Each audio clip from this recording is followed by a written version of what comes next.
اور جن لوگوں نے اپنے دین کو کھیل اور تماشا بنا رکھا ہے اور دنیا کی زندگی نے ان کو دھوکے میں ڈال رکھا ہے، ان سے کچھ کام نہ رکھو۔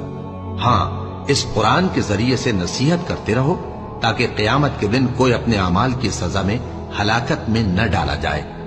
اس روز اللہ کے سوا نہ تو کوئی اس کا دوست ہوگا اور نہ سفارش کرنے والا، اور اگر وہ ہر چیز جو روئے زمین پر ہے بطور معاوضہ دینا چاہے تو وہ اس سے قبول نہ ہو۔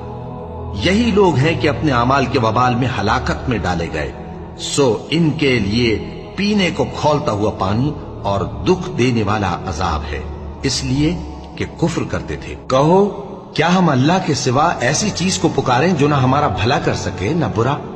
اور جب ہم کو اللہ نے سیدھا رستہ دکھا دیا تو کیا ہم الٹے پاؤں پھر جائیں؟